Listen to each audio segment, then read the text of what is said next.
convidar a abrir comigo para que nós façamos a leitura da palavra do Senhor. Estaremos lendo o livro de Hebreus, capítulo de número 9. Em seguida, vamos fazer a leitura no livro de Gênesis.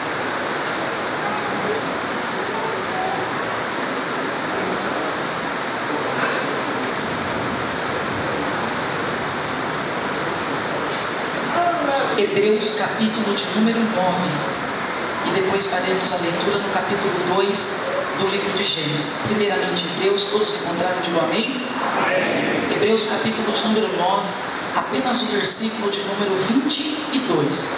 Diz assim a palavra do Senhor: com efeito, quase todas as coisas, segundo a lei, se purificam com sangue, e sem derramamento de sangue não há remissão. Com efeito, quase todas as coisas, segundo a lei, se purificam com sangue, e sem derramamento de sangue não há remissão. Gênesis capítulo de número 2.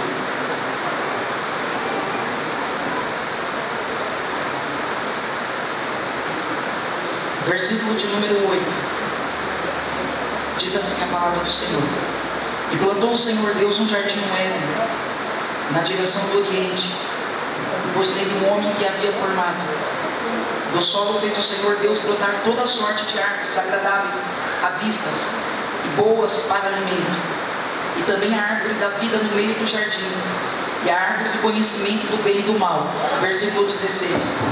E o Senhor Deus lhe deu essa ordem: de toda a árvore do jardim comerás livremente, mas da árvore do conhecimento do bem e do mal não comerás, porque no dia em que dela comeres, certamente morrerás. Versículo de número 6 do capítulo 3. Vendo a mulher que a árvore era boa para se comer, agradável aos olhos, e árvore desejável para dar entendimento, tomou-lhe do fruto e comeu, e deu também ao marido, e ele comeu. Versículo de número 7. Abriram-se então os olhos de ambos, e perceberam que estavam nus. Puseram folhas de figueiras e fizeram cintas para si. Quando ouviram a voz do Senhor Deus, que andava no jardim pela viração do dia, esconderam-se da presença do Senhor Deus, o homem e sua mulher, por entre as árvores do jardim. E chamou o Senhor Deus a Adão e lhe perguntou: aonde estás? E chamou o Senhor Deus a Adão e lhe perguntou: aonde estás? Deus, nós te agradecemos pela tua grandeza e pela tua bondade. Nós te agradecemos por tudo que o Senhor já realizou aqui no nosso meio, pelo que nós ouvimos, Senhor, testemunhos, louvores de adoração ao teu santo nome. Obrigado, em tudo seja engrandecido e glorificado. Continua falando conosco e fazendo aquilo que lhe apraz, para a glória e honra do teu santo nome. Amém, Deus. Eu fico olhando a palavra do Senhor, desde quando nós olhamos e vemos aqui no princípio tudo que Deus fez, tudo que Deus criou, a forma e a maneira como Deus formou as coisas e as situações. E nessa noite eu gostaria de falar, mediante isso, um pouquinho a respeito do silêncio dos homens e o silêncio de Deus. É sobre isso que eu gostaria de falar alguns minutos nessa noite, a respeito do silêncio dos homens e a respeito do silêncio de Deus. A Bíblia diz que desde o princípio, Gênesis 1, no princípio criou Deus os céus e a terra ela estava sem forma e vazia, e havia trevas sobre a face do abismo, e o Senhor Deus e o Espírito de Deus pairava sobre as faces das águas.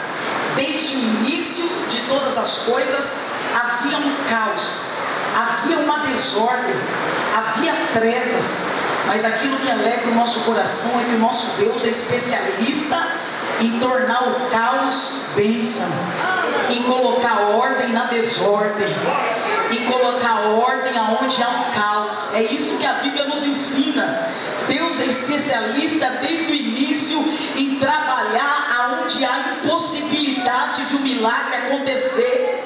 Deus é especialista em fazer aquilo que as pessoas não imaginam que vai acontecer, e Ele traz uma resposta, uma solução para a glória do seu nome. Deus é especialista em fazer isso, e isso alegra o nosso coração quando nós lemos a palavra do Senhor e encontramos Deus trabalhando e fazendo aquilo que lhe apraz. No capítulo 1 do livro do Gênesis, nós vamos encontrar Deus agindo e trabalhando, Deus operando, e a Bíblia diz que Deus começou a trazer à existência as coisas do nada.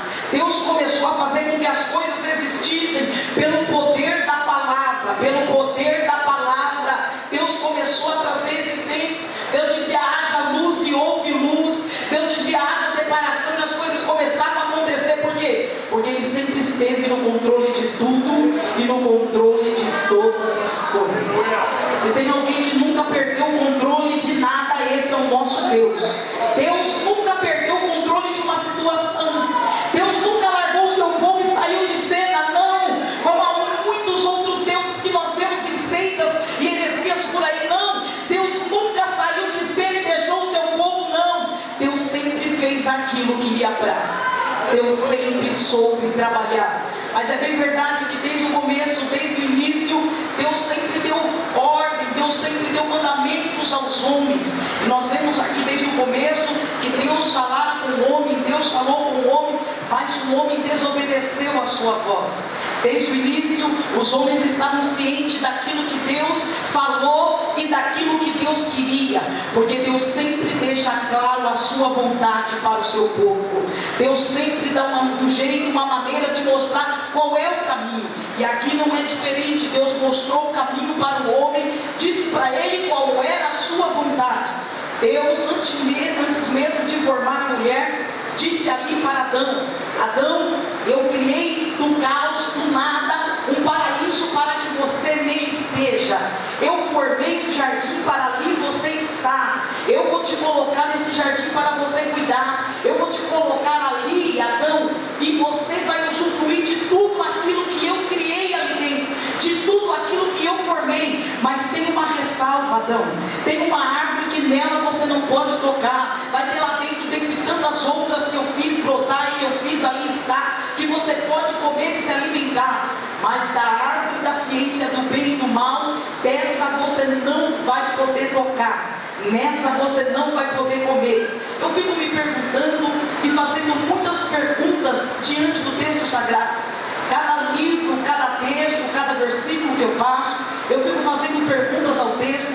São textos riquíssimos que nos ensinam como viver, como caminhar nessa caminhada cristã, e nos ajudam a não errar. Por exemplo, um desses textos que eu me faço muitas perguntas, quando eu olho para o livro de Lucas, capítulo de número 15, eu fico olhando ali para aquelas 3 parábolas onde Jesus quis nos instruir sobre muitas coisas, e quando vemos a parábola da dracma perdida, eu fico me perguntando tantas coisas. Por que será que aquela mulher esperou perder para acender aquela candeia? Por que será que nós esperamos perder para nós tomarmos uma atitude? Por que será que nós esperamos a coisa ficar feia para nós decidirmos reagir a uma situação? E o Senhor está falando, está falando, está falando, e muitas vezes nós ficamos inertes à voz de Deus. E eu fico perguntando quanto tempo será que a luz ficou apagada naquela mulher? Mas a Bíblia diz que quando teve uma perda de valor, teria implicâncias morais e éticas na vida daquela mulher. A Bíblia diz que logo ela acendeu a candeia e ela foi urgentemente buscar. Nós estamos diante de outro texto aqui em Gênesis que eu fico me fazendo muitas perguntas. Alguns teólogos dizem que Adão não estava presente quando a serpente veio com aquela conversa, com aquela sagacidade para cima da mulher. E eu fico me perguntando, por que será que Eva parou para conversar e dialogar com a serpente? Por que será que nós abrimos alguns tipos de diálogo que não vai edificar ninguém? Por que será? Quanto tempo será que ela ficou ali ouvindo, já estava tomada pela concupiscência, e aquilo seduziu ela, aquela conversa? Mas há uma coisa que não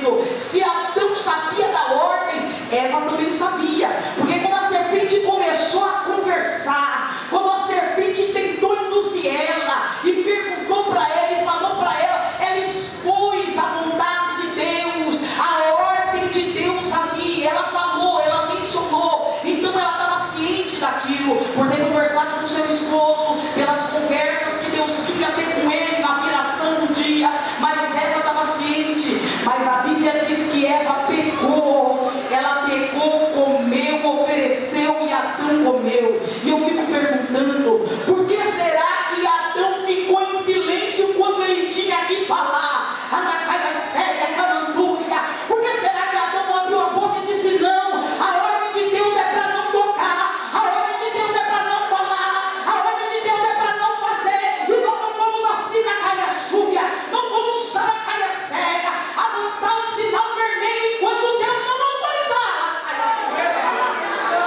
Mas por que será que Adão se calou? Por que será que ele não freou aquela situação? Por que será que nós não falamos quando temos que falar?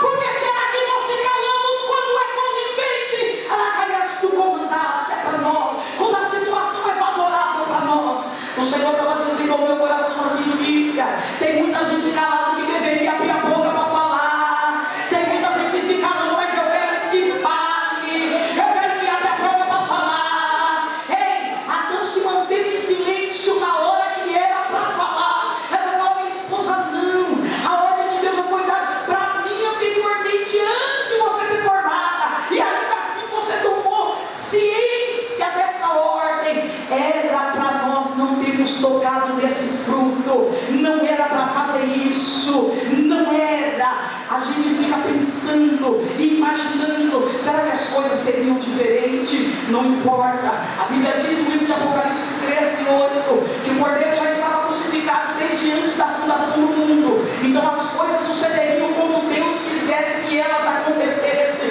Mas tem um porém, na geração que nós estamos vivendo, Deus vai levantar essas pessoas para falar quando Ele quer que seja falado.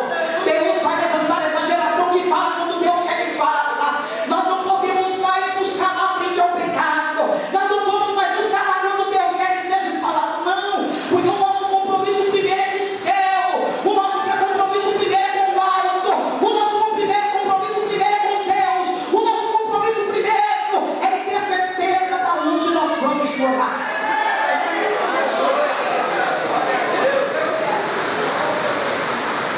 Adão e Eva comeram naquele fruto.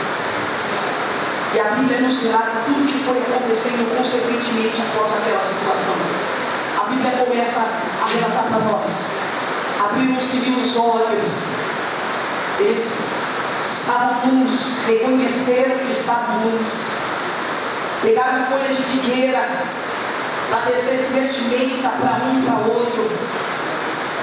E daqui a pouco o Senhor vai chegar para conversar com eles, como sempre fazia. E o capítulo de número 3 do livro de Gênesis, o versículo 21, vai dizer assim para nós: que o Senhor precisou matar para conseguir fazer uma veste para eles. O Senhor veio para conversar com ambos ali e pergunta para Adão, mas quem foi que te mostrou, quando Deus começa a conversar com ele, que você estava nu? Quem foi que te mostrou? Como você sabe disso? Você comeu do que não era para você comer.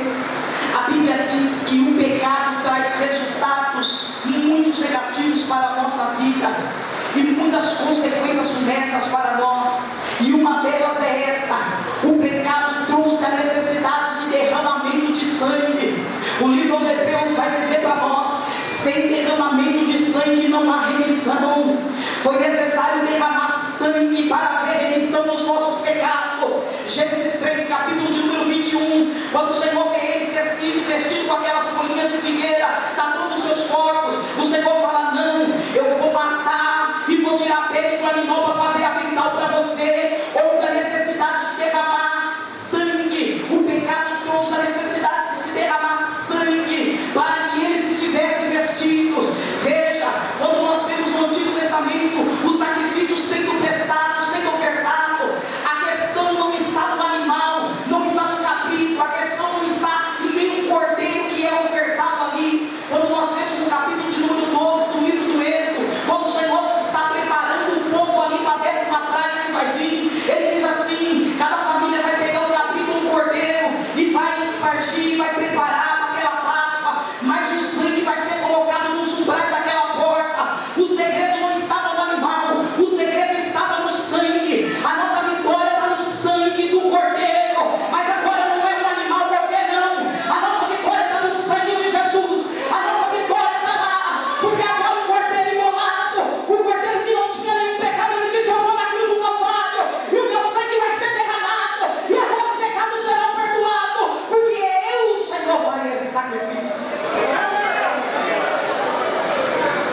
Senhor foi até a cruz do Calvário. E Deus diz para nós: sem derramamento de sangue não há remissão de pecado, não haveria condição. Mas o sangue de Jesus, ele foi derramado. O sangue de Jesus, ele foi derramado por mim e por você. O sangue de Jesus foi derramado para que hoje nós estivéssemos aqui nessa casa, nessa noite, adorando o seu nome, glorificando o seu nome.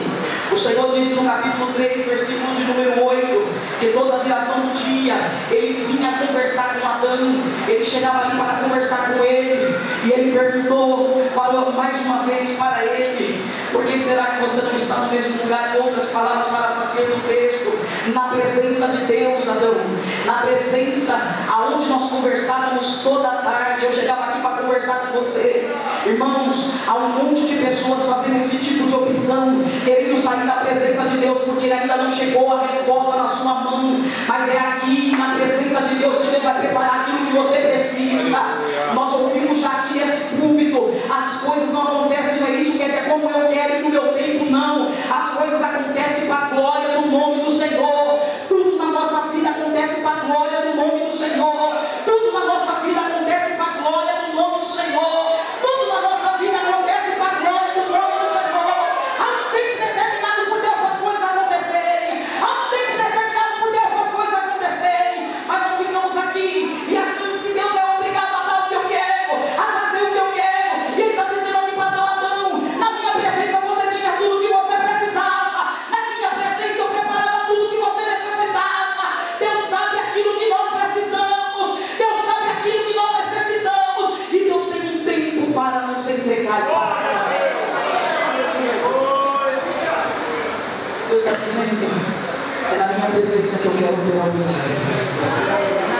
É na minha presença que eu quero mudar as coisas e mudar as situações. É na minha presença. É na minha presença. A Bíblia diz para nós que houve um outro homem que também se manteve em silêncio quando Deus queria que ele falasse. A Bíblia diz que o nome dele era Judá. Nós vamos acompanhar a história dele também no livro de Gênesis, e muito dessas coisas vai ser relatada no capítulo de número 38. A Bíblia diz que esse homem, ele se casa com uma mulher chamada Sua, e ele tem 3 filhos, um chamado Er, outro chamado Onã e outro chamado Selá. O seu filho primogênito se casa com uma mulher chamada Tamar. Mas a Bíblia diz que ele fez aquilo que não era agradável aos olhos do Senhor, e Deus o matou.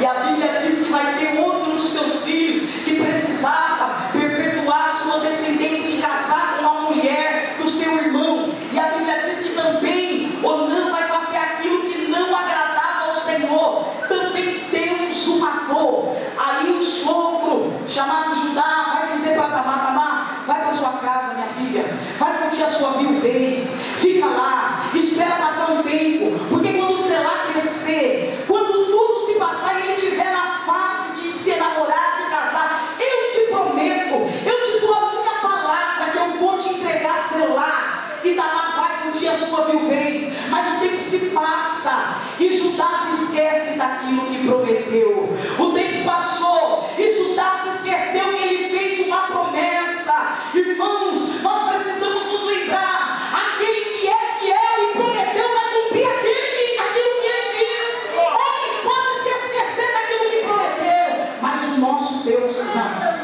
O nosso Deus não se esquece daquilo que ele prometeu. A Bíblia diz que Tamar, ela fica lá curtindo a sua viuvez, mas em um determinado momento Judá agora é viúvo, e ele sai para uma determinada cidade chamada Timna, e ela ouve falar isso a respeito do seu sogro.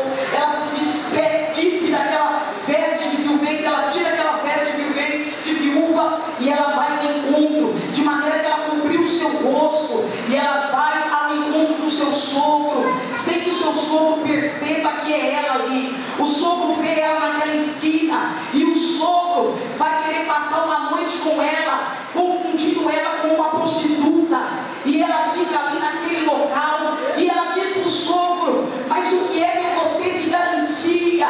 O que você vai me dar para me pagar pelo que vai acontecer? E o sogro diz para ela: eu não tenho nada na mão, mas eu vou te mandar um cabrito. Tamar não aceita esse acordo. Ela diz assim: eu não quero promessas futuras, eu quero uma garantia na minha mão de que algo vai acontecer e de que você vai me pagar, porque Tamar já estava certa do plano que ela executou. Ouça isso: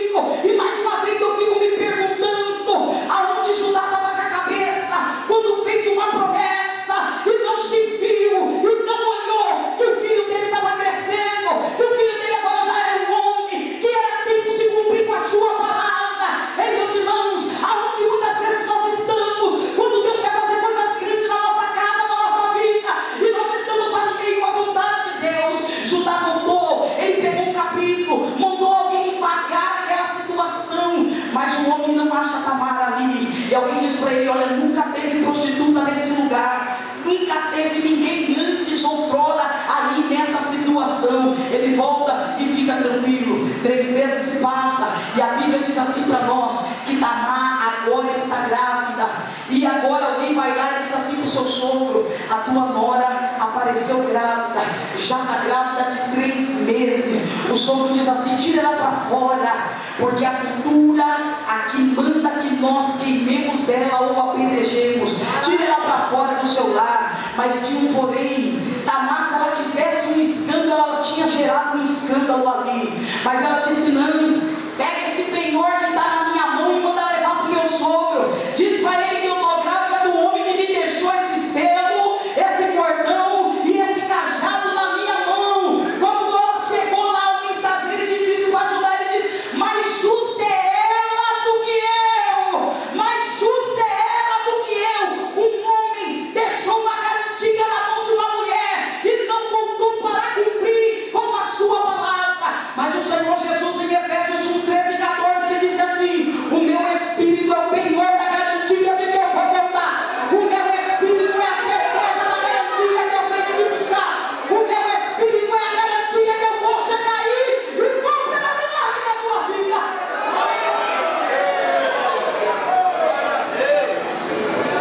Às vezes eu fico perguntando: Adão se manteve em silêncio, Judá se manteve em silêncio quando tinha que falar.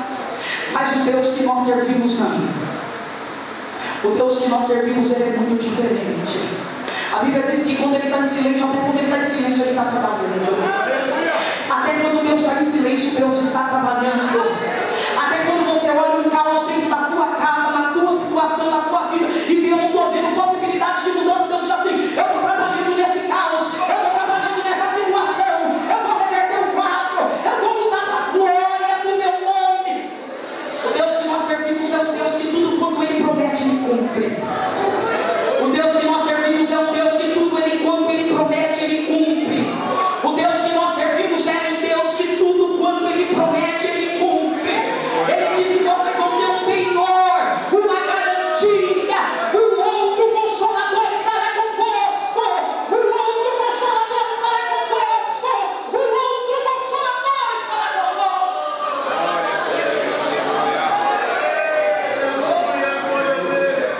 Eu fico pensando: como é bom servir o Deus que nós servimos. Como é bom servir o Deus que nós servimos.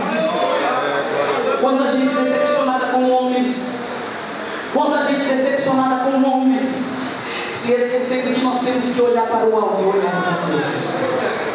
Quanta gente presente aqui nesse culto, nessa casa, nessa noite. Eu estava sentada aqui nessa casa, já dentro aqui da igreja, quando o Senhor falou assim no meu coração: filha, tem tanta gente aqui desencantada, tanta gente que só vem aqui agora pela aparência, tanta gente aqui só vem para cumprir a função, mas Deus está esperando um verdadeiro culto nosso. Deus continua esperando um verdadeiro culto nosso. Deus continua esperando um verdadeiro culto de adoração ao seu nome da nossa parte aqui, meus irmãos. Deus não tem nada a ver com aquilo que as pessoas nos fazem.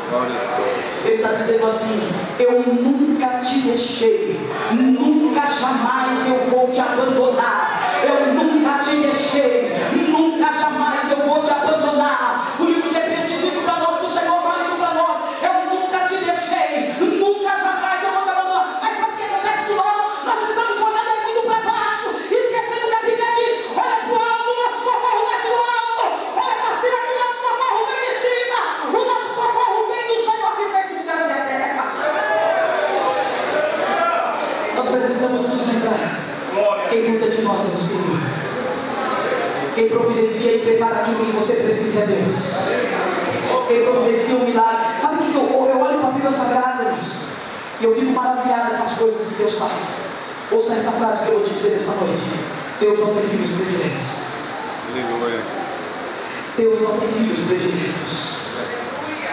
Deus não fica desmerecendo um por causa do outro. Cala a sua boca. Guarda isso mais uma vez. Há muita gente precisando ouvir isso aqui nessa casa. Deus não tem filhos prediletos. Deus não fica dizendo. O que eu amo na Bíblia é que Deus não esconde o erro das pessoas. Deus diz assim: fulano é meu amigo, mas me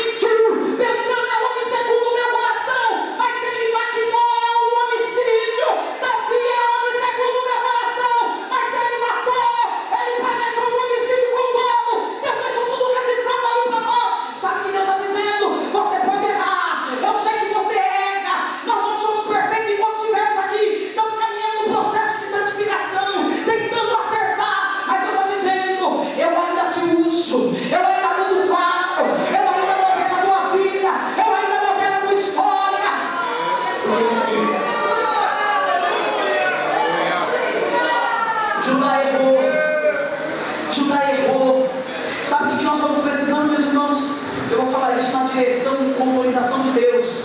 Nós estamos precisando reconhecer que grande no nosso meio é Deus.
Eu sinto uma brisa aqui. Aleluia.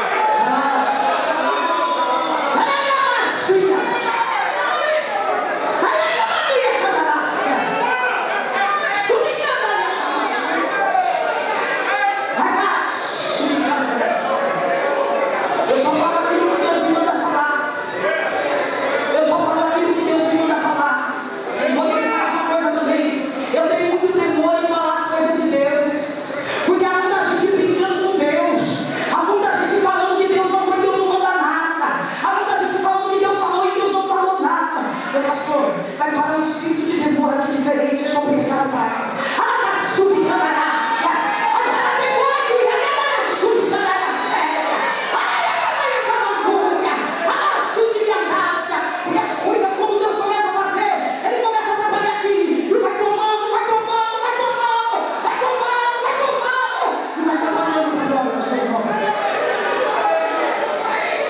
Deixa eu te falar uma coisa.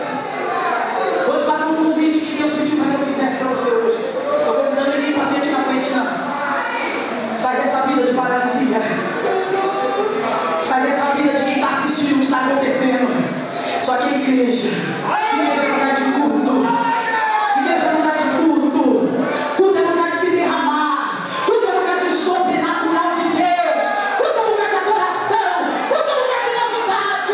Culto é lugar do novo de Deus. Isso aqui é igreja. Deixa eu te dar outra vez o que Deus pediu para que eu deixasse aqui. Eu só não falo. Senhor, olha como que está o nível do culto. Eu tenho tanto medo, tanto temor. Ele disse, eu falei para você falar. Deus vai levantar uma geração que denuncia pecado aqui. Uma geração que tem compromisso com a palavra. Porque sabe o que acontece, meus irmãos? Olha, eu disse, Senhor, na época que nós estamos, eu falar isso. Sabe que Deus não fala? Tem muita gente devendo favor para muita gente aqui. Isso está te comprometendo de falar a verdade. Mas Deus vai levantando uma geração que não deve nada para ninguém, que tem compromisso do céu e vai falar, vai falar, vai falar, vai falar, vai falar a verdade de Deus.